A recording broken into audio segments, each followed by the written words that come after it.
As the Adams State football program prepares for the annual spring game, Cody Davies is one young man that has been able to make a name for himself quite quickly on campus. He's a transfer from North Dakota College of Sciences, originally from Bozeman, and out of high school had committed to Montana State. So let's go over your story before we really kind of delve into why you've made such an impression on campus. What led to the transfer from Montana State to North Dakota and eventually to Alamosa?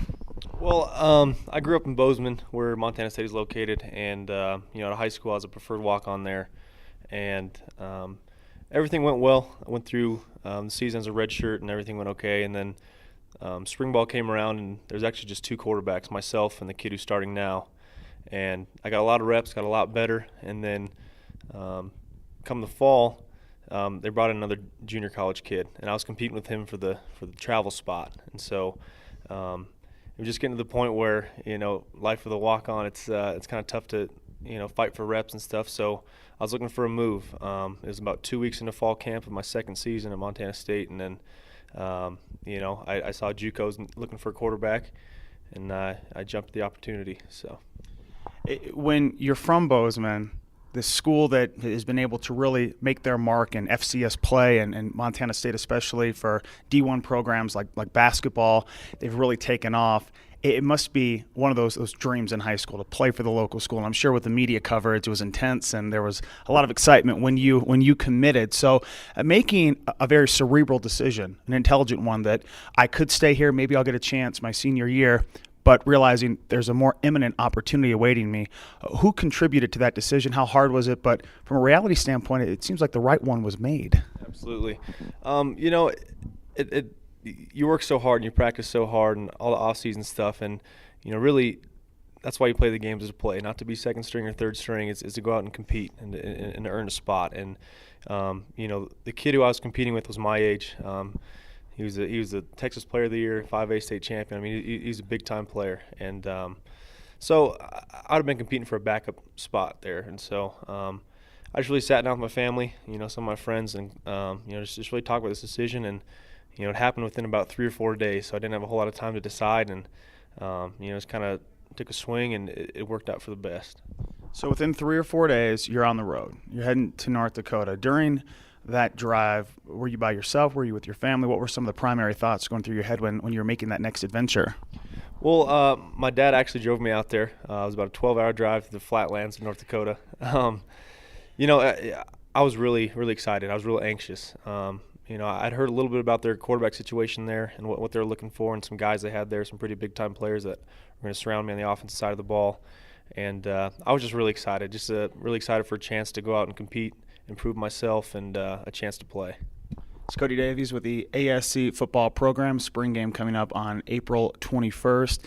When people look at JUCO stats, really there's no right way to look at them because the program always changes. You may have a running team, which you guys had a little more of a system based on when you were at North Dakota College of the Sciences. So when people see 196 yards per game passing, 7 touchdowns, 7 interceptions, it probably leads to more question marks than answers. So give us an idea of what last year consisted of and where those numbers came from, where you think you're at as a quarterback.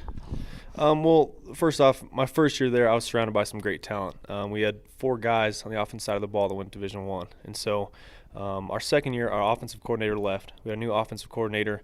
And we had 2 coaches on the offense side of the ball, and so it was really hard to get, position work, individual work, and film time, with your coach, because we only had 2 coaches on that side of the ball. But as far as the season goes, individually it wasn't as good of a season as I had in my first season, but as a team we won more games. And so in the big picture, it's not about me. It's about the team and how we do in the end. And so yeah, as far as the stats go, I'm not too concerned. As far as where I'm at as a quarterback, I feel like I'm prepared. I've been through a lot of transitions, and I'm ready to compete and just do the best that I can. And here you are in Alamosa for a program that has a quarterback situation wide open after Trevor Eggleston made 27 consecutive starts. He's heading into his senior year, and really with 8 guys on the roster that have played quarterback at one time or another, it's really impressive that you've made such an impression so early on. But it's April. What is the best approach to really take it one day at a time with so many quarterbacks on the roster and with so much time separating now and the opening game of the year against Dixie State?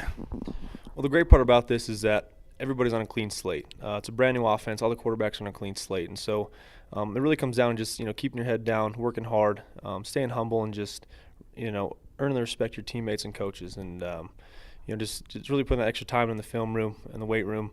Just be a leader on and off the field, and just, like you said, take it one day at a time and just keep working. What is your familiarity with no huddle, fast-paced, high-octane offense, the one that is currently being implemented?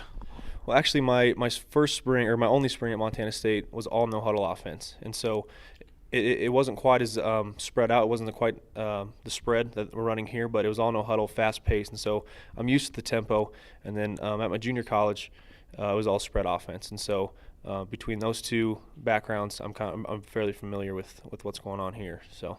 The coaches that I've talked to about you have all said the same thing: very serious, very focused, not a guy that's trying to go in the weight room and crack everybody up and be a jokester. And everybody has their own personality, but it seems like guys like you that have been through two schools before and realize the clock's ticking.